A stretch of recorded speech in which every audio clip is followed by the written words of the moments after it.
Hi everyone, this is Kelly from The Truth in Story, and I am here to do a review of Toni Poole's, or P-U-H-L-E, her guide, Card Geek's Guide to Kipper Cards book, as well as her deck. Now, I purchased this book on Amazon. I believe you can possibly purchase it on her site as well as on Amazon's. I think it might be a sort of one of those maybe that prints. I don't know if it prints on demand or not, to be honest. I kind of feel like maybe it does. But anyways, I purchased it on Amazon, and it was a little bit pricey for a book. It was $35 US on the US Amazon, and that makes it pricey, but it is self-published. And of course, unfortunately, it's expensive to self-publish, and then to be able to try to make any kind of money off of all of your work makes it difficult. So it is a pricey book. And so I kind of went back and forth on it. However, there are not many books. In fact, as far as I'm aware, as the time of making this review, there is only one other book in English. And I don't know, I'll put a link to that below. Nobody's here on YouTube did a walkthrough of that book. I don't know anything about the creator of that book or anything of that nature. So, but my point being that there are only 2 books in English on Kipper. Now, this was similar to the state that things were in, I think, when I started reading Lenormand. I don't think there were any books in English, or if there were, I weren't aware of them. And so now we do have multiple books. Not that we have tons, but we do have multiple Lenormand books. And then Kipper is, now in that phase of really not having much in English, and so being able to have a resource in English is, truly a gift and something I was really excited to see. The main reason that I purchased this, because I do sort of have my way of reading Kipper. I learned to read Kipper from the guidebook in using Google Translate, as well as a channel which is now pulled down. I know people are like, oh, you can say that all the time. I do want to give credit, even though Michael is not doing videos anymore, and unfortunately his whole amazing resource has been removed from YouTube. You can't even access it, which I think is such a shame. The fact of the matter is that that's how I learned to read, and so I do like to give credit, even though that's not a resource that you can go to anymore. He was a German Kipper reader. I also have a friend, Chris, who has a YouTube channel, which I'll link to below as well. He's Greek, but he was born and raised in Germany and had been exposed to Kipper in Germany as well. So I've also been able to have conversations with him about Kipper and Kipper reading styles, such as the master method, which is how I tend to read, is a method that he has bumped into in Germany. So, and that obviously Michael, who I learned that from, was German as well. But so there is some traditional foundation for that. And now I've lost my point. My point is that it's exciting to see Kipper, which is quite a very different. It's similar and yet it's different than Lenormand. And I will say one of my only, and I want to know if I would say it's a criticism, more so as a critique, because that is the point. I'm not doing these just to, this is amazing, buy this, buy that. I am doing it as a review. And my one critique here is that I would have preferred for the author to have simply given her information over, like, this is the way that I learned to read Kipper from XYZ, and this was done in their family structure for this long, and now I'm passing it on to you, and get on and to just give us the information, because there was you could certainly tell that the author has a frustration with English-speaking Lenormand readers who are now reading Kipper the wrong way, or making wrong statements about Kipper and using Kipper in a wrong way. And so as an English-speaking Lenormand reader, every time that would come up, of course, it's going to make you kind of be like, oh, okay, you know, we do the best that we can with the resources we had, which for some of us were nothing except for Google Translate and one or two perhaps channels. Luckily, I had the advantage of being able to access a German Kipper reader's information, and so that was very helpful for me, but not everybody had that resource either, and so I think that people do the best that they can. The other thing, so that was a little bit frustrating, where I thought, you know, just, you know, give the information that you have, which is really valuable, and kind of leave out that, because I can certainly understand as a traditional Kipper reader, and who has gained from tradition from German speakers around the area in which Kipper originated, I can understand where it would be frustrating to watch that system be sort of amalgamized in a new generation of readers. I can understand where that would be frustrating, but I think that you're best serving your audience if you can kind of strip that out of the book and just give your information. So that's a little thing there, a little critique there. The other thing that I want to say that I actually think she does a good job of, there's a couple points in which I again felt like we are, you know, there's a split between this is tradition, this is the only way it can be done, versus make sure that you make this your own, because she does say that in there, and there's a couple places in which I am really thrilled with the way that she notes that. So I want to make note there that I do believe, if you followed my channel enough, you know that I am one of those people that believes that you should honor as much as possible, learn and honor the system that you're using. In their traditions, at least know those traditions, so then when you do go off and make something your own, it's on a basis of tradition. But the fact of the matter is, the word tradition is very problematic. Let's take tarot for example, as that's out of the realm of Lenormand or Kipper. When we take a tarot, we don't know. People can guess all they want, people can write books and papers about all they want, but we don't know exactly how, when tarot started to be read in a divinatory way, exactly how it was read. And certainly, even if we did, we would only have a glimpse as to how one person in one particular area of the world chose to read that. In fact, if you look at playing cards, if you look at things such as Lenormand and Kipper and these types of decks, I think would have to understand the fact that that can be very different even within their own countries of their origination, right? People in family groups will hand down, and I know people who've learned to read Lenormand from their mother, who learned from their grandmother, who learned from their auntie, and it's a inheritance of reading that has come down through generations, and that familial reading might look different than somebody else's familial reading over here in this province or in some place else in which this was handed down. So I think that putting traditional strictures on any older system is very problematic, because I think that as many varieties of people as they are, you will see variations of how to read a particular system. The other thing is about tradition versus modern reading is that I believe that the conversation doesn't stop in 1880.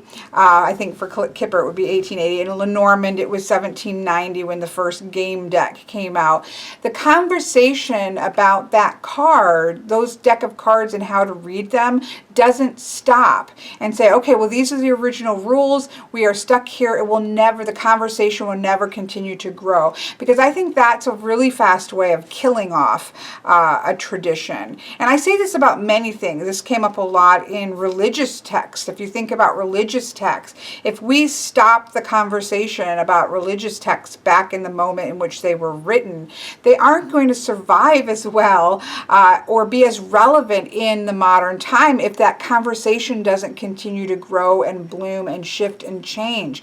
It's part of the nature of things to expand and to grow. So, and I know this is a lot of time spent on that, but it's important. I talk about this as well with Lenormand and any other things. So I just wanted to take that moment to say, I think that it is important as much as possible to have a foundation in the traditions.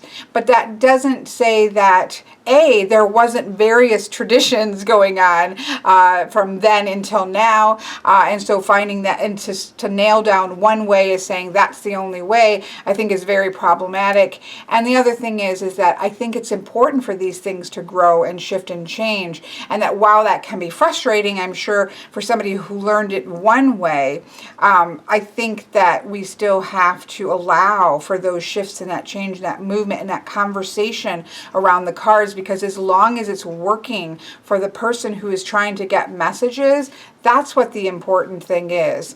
It's a tool for a person to be able to gain messages from. And if it is working in that capacity, even if it's not the way that it was done in 1850 or whatever random time, that's okay.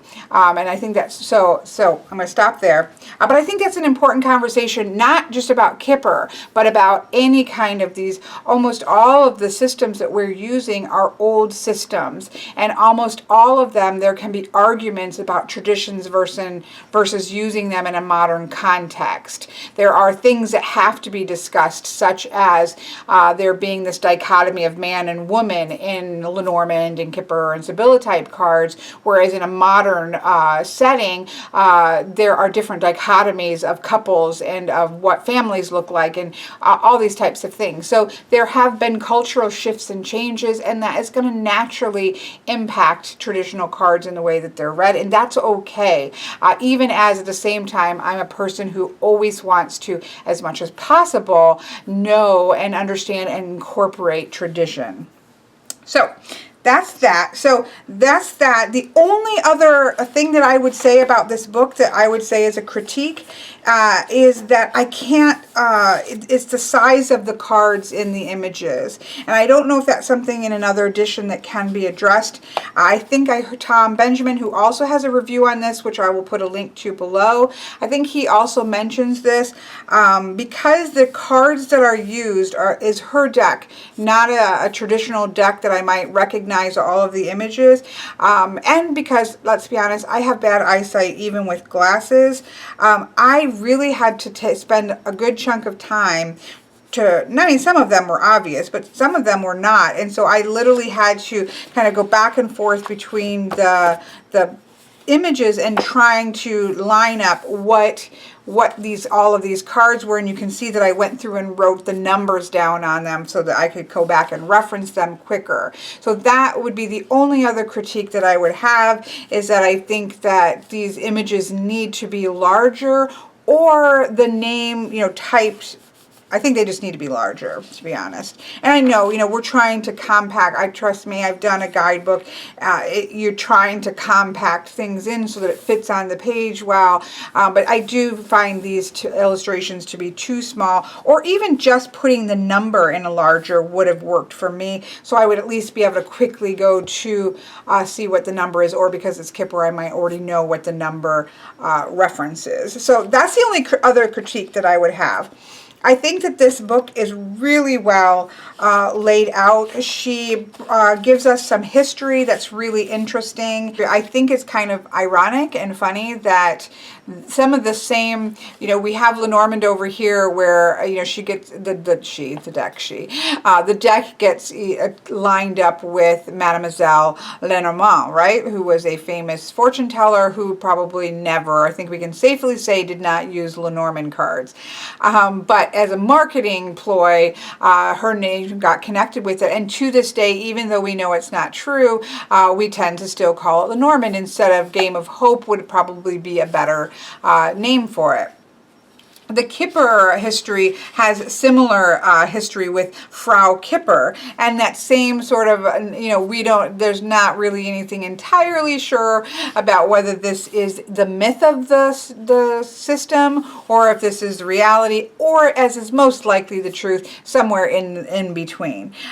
You all know how I feel about that. I think that the myth of things has just as much to tell as the truth of things. But the one thing that we do know for sure is that the deck was probably created in, I don't like to ever say 100% sure on publishing, because things can change. We could find something could show up as what happened with Lenormand, where they all of a sudden will find a deck in a different time. But we're pretty sure that the first deck was in 1890. So you can see why they're both German decks, why there would be some influence with Kipper style, because you do have the first Kipper, or the first Lenormand, or Game of Hope, being created at the end of the 1700s, and certainly being published more in the early 1800s, and this is in 1890. So certainly we can see where the traditions would have some degree of interlockingness, or you can see the remnants of each other, of Lenormand. You can see some there, and I know that frustrates some Kipper people, but I do think that connection makes sense, why people connect the two. One of the things I loved, because I'd never heard this before, never knew this, and one of the big pluses about her deck, which we'll get to in a minute, is that after the first printing, I'm going to probably get this wrong, but I believe after the first printing, the plates, they used to be printing plates, and so the plates were reversed. All of them except, which I've always noticed this, the way that the military man, military man here, you will notice that the title is on the left side, whereas all the other titles are on the right side. And it is simply because the plates were transverse, they were flipped. And so from then on, and people, even I think when they realized the error, they just continued to make them this way. So originally the directions would have been opposite of what this is. I'm so sorry, I should have done better to announce or say what this is. This is the original Kipper deck. By AGM. I mean, it's not a original, but it is an original reproduction. And so these the actual original paintings and the way it was intended would have been flipped the other way, and so the directions in which they are facing would have been flipped, which we'll look at in a minute, again with her deck, except for the military person. For whatever reason, that one was not flipped, and they've just left it that way.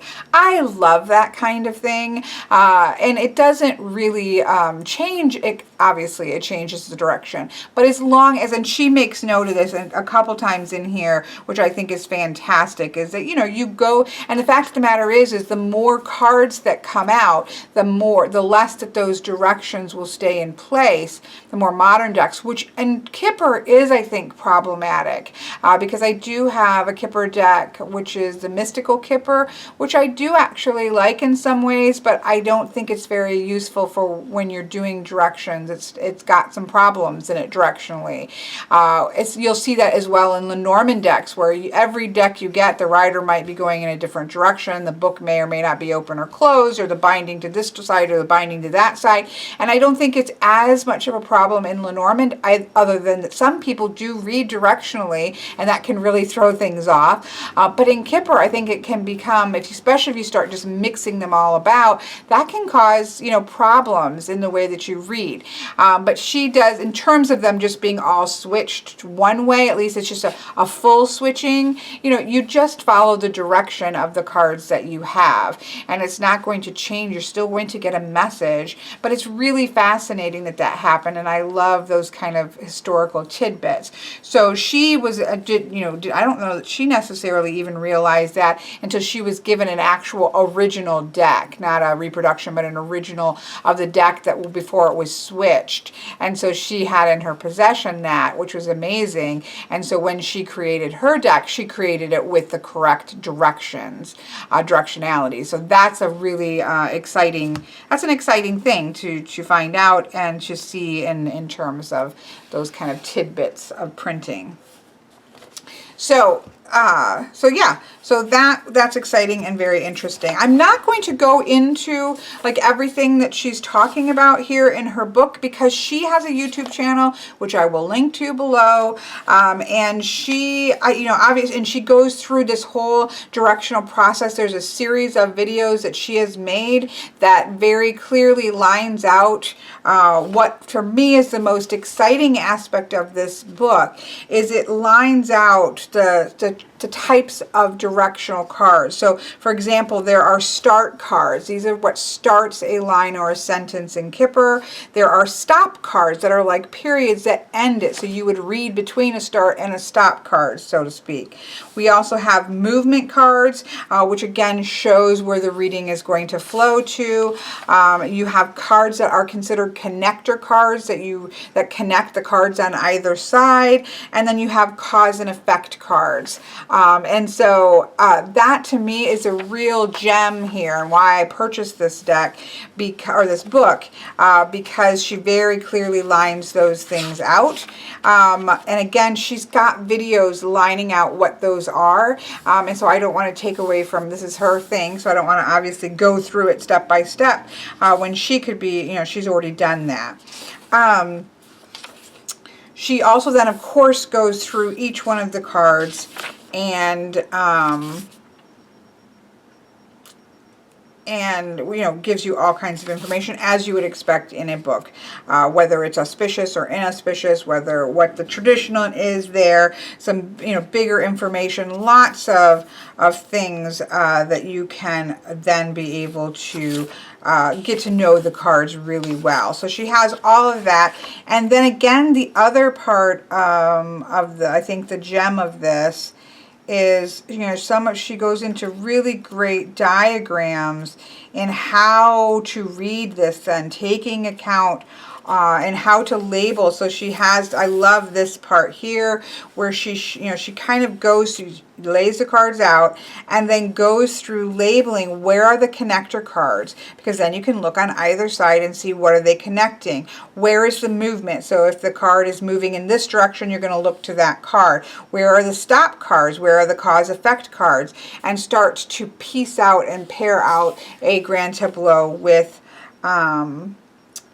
those the directionality in place. So I think she does a really good job of stepping you through. I truly do think that you could go into this book knowing nothing about Kipper and be able to learn how to at least read this form of directionality of Kipper and have everything you need to do so. And that's pretty impressive, and that is obviously the importance of having a book. There's just lots of spreads. There's a lot of information here.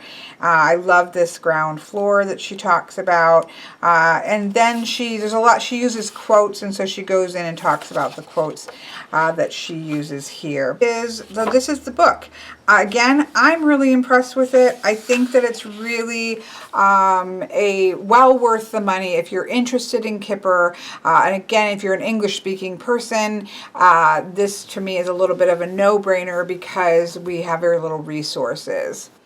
The other thing I wanted to point out that I think this book does a really great job of is that one of the things that people get intimidated by Kipper with is that there are so many people in Kipper. There's a lot more people cards in Kipper than, say, Lenormand. And in a small deck of just 36 cards, I think people get unclear about how to be able to use them in a reading and say, okay, if the false person, which generally is how it is, shows up in a reading and that's not applicable. There's no a lying person per se, isn't a literal person, isn't appropriate for the situation. They're like, well, what do I do with that? And she does a really good job of kind of lining out when something is an actual person card versus whether or not it is actually a thematic card. So for example, she notes that the false person card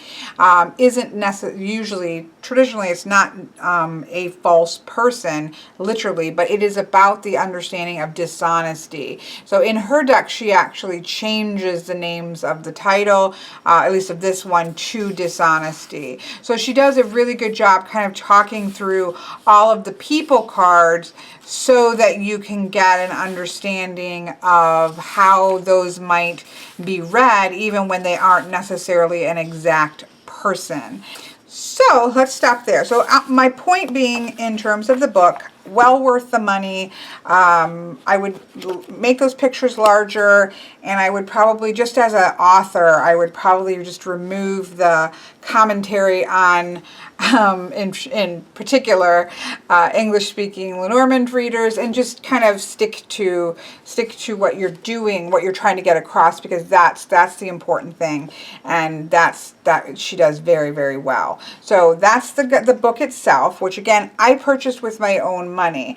After I had made mention, I think, that I had purchased the book, I was waiting for it to come in.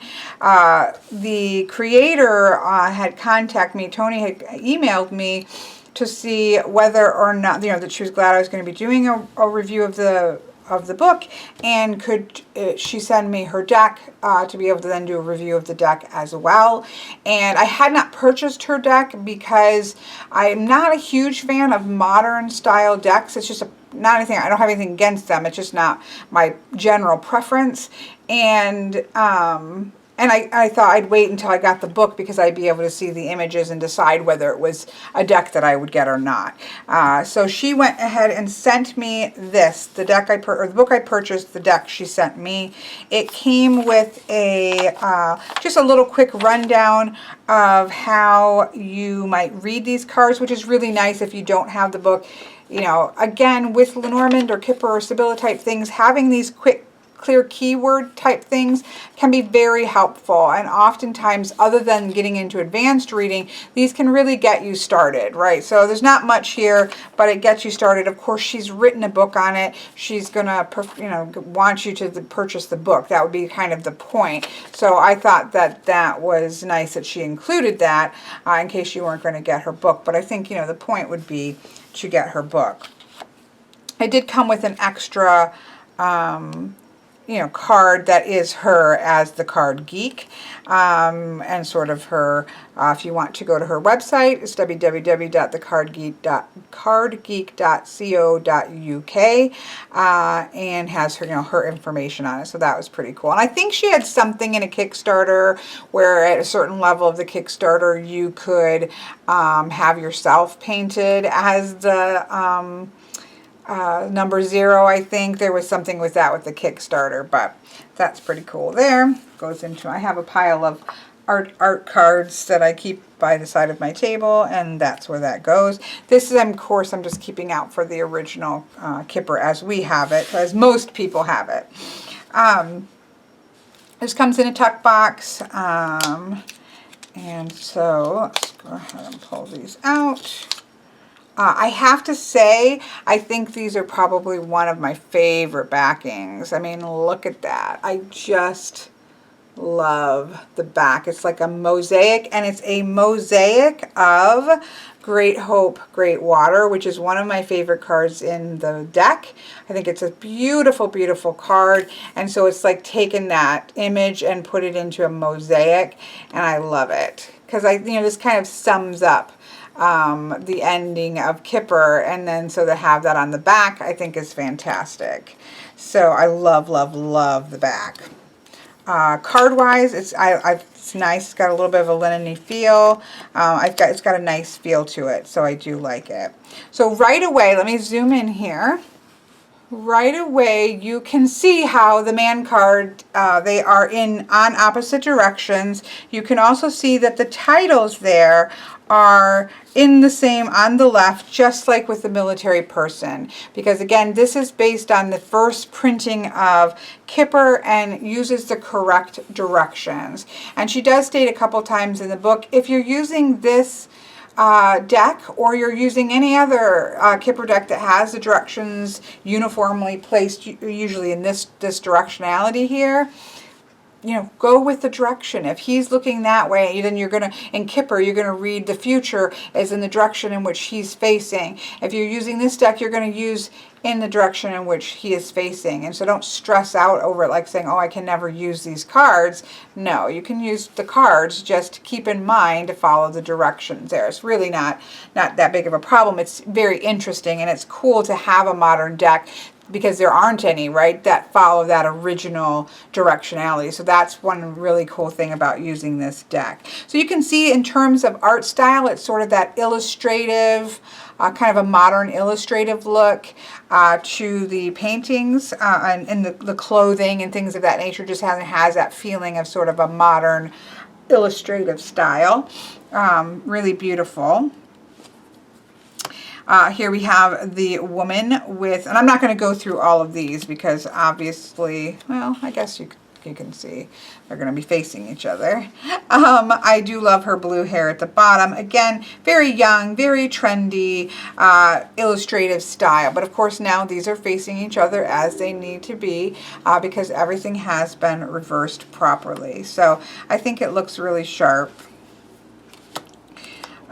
This one surprises me because it's so different than the traditional. I know I say that, you know, I am a bit of a traditionalist, and so this kind of surprises me because while the direction is still going to be the same, right? They're both facing forward, and this has that kind of a feeling of the direction, same direction here. We do have a person kind of stacked one on another instead of being next to each other. So that is quite a shift from the traditional card. It has that sort of I was a photographer a while, and I did do some weddings, and of course the traditional, I think photographers all now grown about the traditional making of the heart at the waist of the bride. And my only critique here would be is that waist is that sort of crazy impossible tiny waist that historically caused women to be uncomfortable in corsets forever. But it's still, it's pretty. So we have the marriage card. We have the, I always think of this as the meeting card. The convene. Convene to me is a little bit of a strange word to use. I mean, it means the same thing. But we have that here. I do love the nod to the Cupid, which is generally in a Kipper card in this card. But you have a very young couple, which I do, one of the things I love about Kipper is, like, they don't look quite so young, right? And they're, you know, I can relate to these people more than I can at my age relate to the torn jeans and things of this young couple here. But I do love the nod to the Cupid there. I quite like the good gent or the older gentleman that you will find in Kipper. And this isn't meant to be a tutorial on how to use Kipper. I have a Kipper section in a playlist on how I read Kipper, and so you can definitely find that here. I'm not going to kind of go into all of that, but it's one of the neat things about Kipper is that you have all of the ages. You have the older, wiser people. You have the sort of average age people of the you know, young adults, and then you have sort of younger, I do generally think of these as slightly older than this, and then you have the younger couple, and then you have the child, of course, for Tiny. So you have the generations in Kipper. It's one of the cool things I think about Kipper, but I quite like him. He looks wise. And then we have the good lady. We have the letter card, so obviously a letter.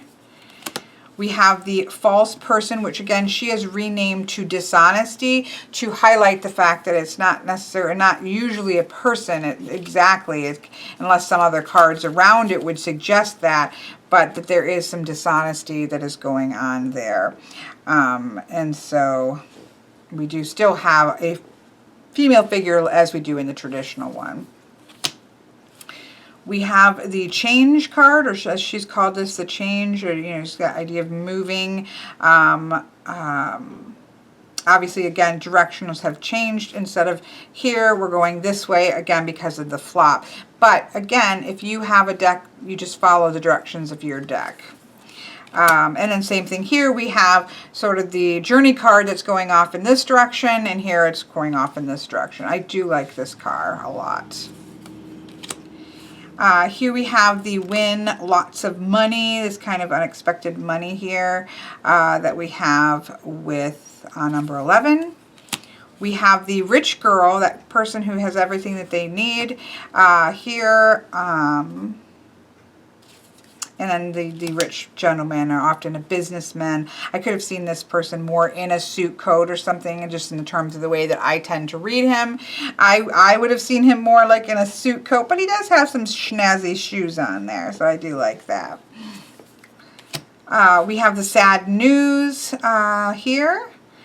Both of them have a letter. They're both very upset and distraught about that. This one's kind of surprised me as well, as with the marriage card. We have the good outcome here to often a relationship, but I'm just kind of surprised that there's not. Traditionally, you of course have the two doves or the two birds here, and I'm really surprised that there's not two people or a nod to the two doves versus just having a single person here. That's quite a shift. But we can see the love that has grown in her heart. That convene or that original meeting has grown into something, right? So I can see the meaning of the card here. I'm just kind of surprised that we don't at least have the two figures. We have his thoughts here. Again, we've got the nod to the Cupid, which I do like. We have the gift. This is interesting because we've gone from the younger children here, but I think you definitely get enthusiasm with her having gotten the flowers that she has gotten. There's definitely an excitement, and it is cute that we have the little boy who is now has the flowers in hand, has actually given her the flowers, which is really cute. So I do like that. This one is probably my least favorite, just because, again, the directions have changed. But with the child, I mean, she's like riding on this stork here, and we've got there is the movement there. And this is a direction card, so that we have this sort of clearly she's running off this way on the back of the stork with his boots. Whereas this is a sleeping baby and pointing obviously clearly in the direction, but you don't really get a sense of movement there. But it's very clearly a child, there's no question about it. And the direction is very clear as well. I'm fond of this goofy little stork, I guess. Here we have the Coffin or Death or Fatality card. I think some people might be like, oh, I don't know about. I kind of prefer the neutral Coffin, but I think it would probably be actually Death or Fatality would be probably, I mean, she would know. So I'm not saying it's a mistranslation. I was just kind of like, oh, Fatality sounds so final and fatal. Here we have the lovely house card. I do like the pink house. The living room. Looks like a living room.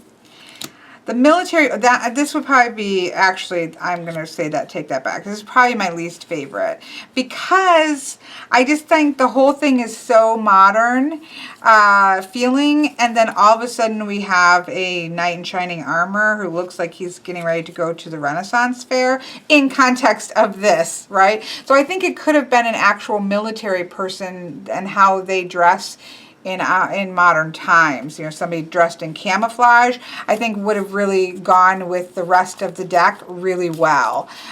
So that's not that there's anything wrong with this art in terms of anything, and he's of course facing the same way because that was one that didn't get switched. But I found it jarring in such a modern deck to then have him here versus I was expecting, before I turned it over, I was expecting to see somebody in a modern military uniform. So that was kind of disconcerting. She's really changed the court card where we have a sort of soldier, official man here outside, where we now have sort of a justice feeling, like a justice card in tarot feeling. So that's definitely diverged from the traditional images there, but I mean, it's still a court system. It makes sense.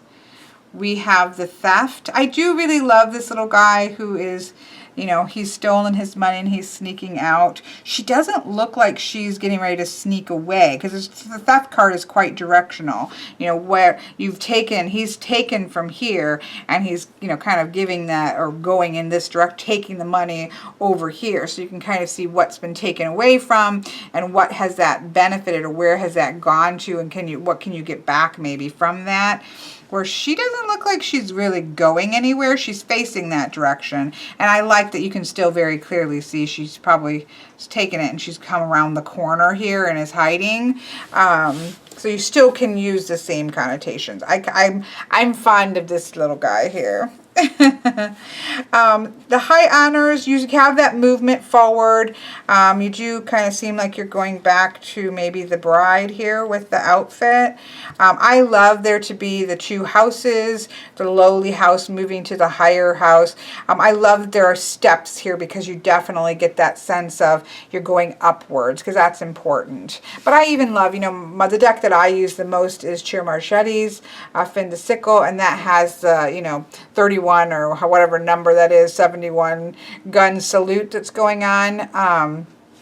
But I do really like the going from low to high estate, and I do really like the steps and then the sun shining here. I adore her so much. So she's not, I prefer sort of that traditional Lady Fortuna kind of thing. But we do have the kind of money raining down. We still have that downward motion of things that are going on here. I just love like Lady Luck to be there. We have unexpected money falling into this gentleman's hand, which I think is nice, because why, you know, if you're so excited because you've got this unexpected money here to have falling into your hands versus just sitting over there on the table, I feel like this has that feeling of the card even more. I love this expectation card. I mean, she just looks like she's longing for something, she's having to be patient, needing to wait. But you do get a real sense of longing here that I think is quite lovely. And here you're even further into prison. We're outside of prison. Also Chair Marchetti's, where you actually see the guy in prison, just his hands grasping the bars. So the modern decks that I have are definitely taking you into the prison. You've made some decisions that have stuck you into the prison here, right? We have the official court person. I love that we still have the greens here. It's kind of neat, that mirroring. Even her hair color looks similar. He looks a little nefarious. Like, I like him. I always think, you know, oh, he's helping her sort things out. They're kind of mediating. He's going to mediate the situation. Whereas he kind of looks like he's up to no good. It looks a little used car salesman-y. Like, he looks so kindly. But I do like, but you can see some of the tradition there. These are both sick people. This one kind of surprised me. This is an illness card, although I think traditionally it's called the short illness. Like, it's the connotation is that it's a short illness. It's not anything that's terrible. Nobody has come down with cancer or anything like this. You've got the flu and you're not feeling that great. It's gonna be over shortly. And so we have the doctor taking her pulse here. And some people will use that as a sort of the bed card as well. I don't. I think it's kind of weird to use the illness card for a sexual card, but you know, whatever. But here they are both definitely got the flu and definitely not feeling good. But I would have liked short illness to be there, just for people maybe that are newer. Here we have the sorrow card. This is kind of interesting to me with the mask, or I think it's like a turtleneck up and over her face. But you do get that sense of just wanting to kind of get under your covers or just cover your face up. So I think it works. I do love the background here. Obviously we've switched genders on a couple of these. We have the gloomy thoughts versus the sorrow, which are different, right? That's different energy. Sometimes you'll see great anxiety. I can't remember what Fin de Sickle calls it, something different. You have the work card. I do love this because it's almost like we're looking at the creator of the deck working on like digitally drawing on her you know, digital sketch pad here, so I think that's pretty cool. Because not a lot of us are hoeing in the gardens, right? This is absolutely stunning. These are probably my two favorite, but I'm a big fan of landscape, and I think they're just gorgeous. So those are my favorite. But we have this long road here, a long way. Of course, they're going in different directions because of the shift, but I think they're really beautiful. That's so beautiful. And then I love the Hope Great Water. I actually like this more than the anchor, although the anchor is being left behind here and you're just sailing into the water. So they both work, but this is so gorgeous and just has that feeling of, you know, you can go anywhere. Like the possibilities are endless. And then again, that beautiful reflection here in the backing of that card. It just makes me very happy. So all in all, I really like this deck. Yeah, there's a couple, you know, there's always going to be, I didn't paint it. I couldn't paint it. I mean, she's an amazing artist here that I couldn't do this with.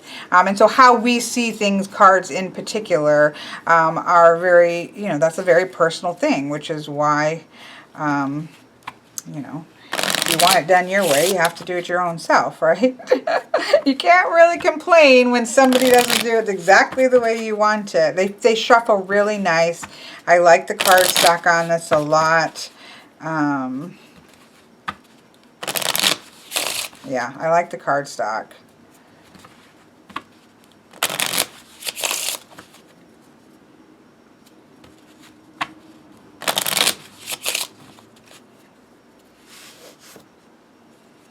I'm just going to lay a few out here just so you can see them.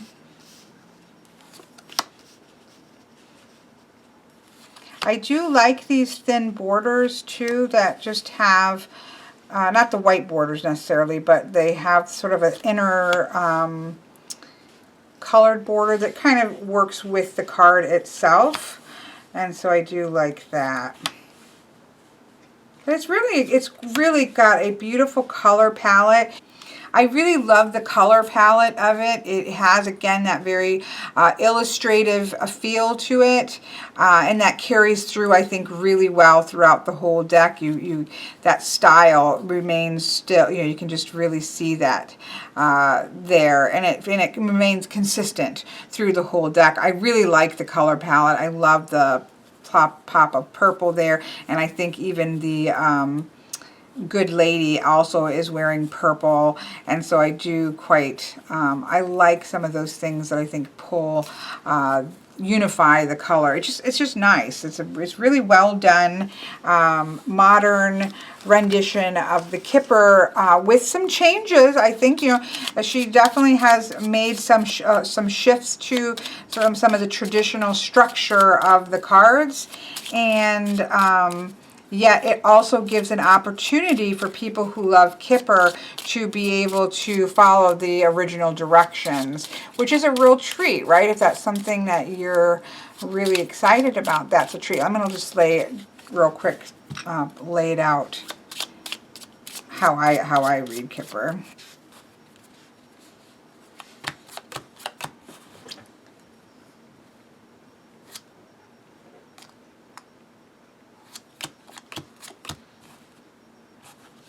That is a master card, so I take that and the next card.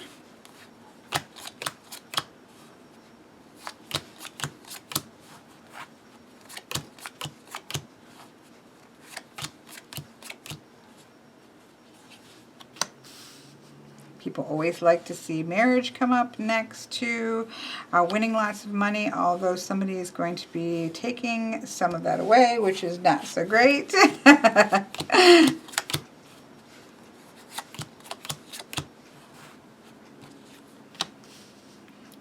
thoughts, giving some wise advice.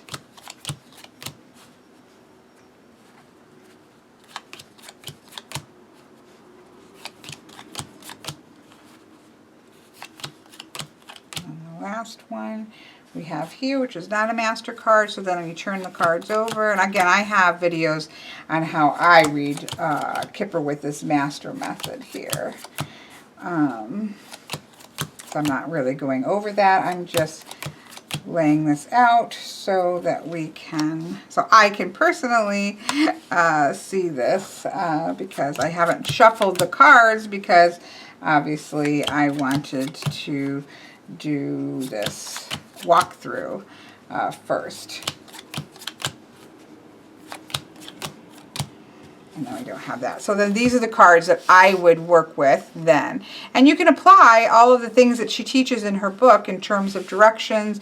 You can apply those things in. Where are connector cards and what are they connecting to? Where are any movement cards that, you know, it's kind of going off into the wild. So you can still apply movement to the style of reading. It's just how are you getting the cards on the table.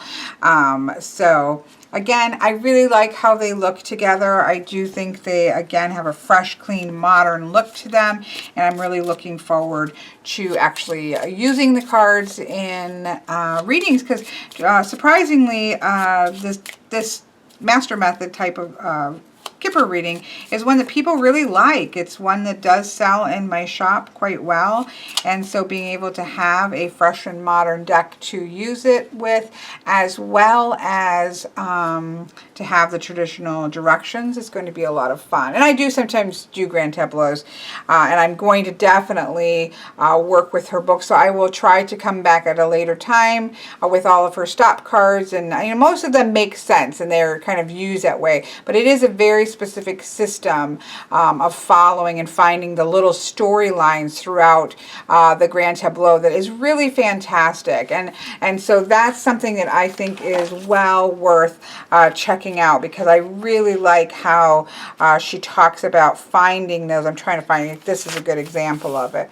where you're finding these she calls them storylines, and you're finding the different storylines in the grand tableau, and then how do those interact with each other. It's really fantastic. Again, I haven't worked with this a lot yet, so I can only go with, I've read it, but I haven't worked with, sat down and really, followed her system exactly to get a feel for it enough yet. So I will definitely come back in a few months when I've had a chance to really work with her system itself that she was taught. This is not her system, but it's a traditional system that she was taught.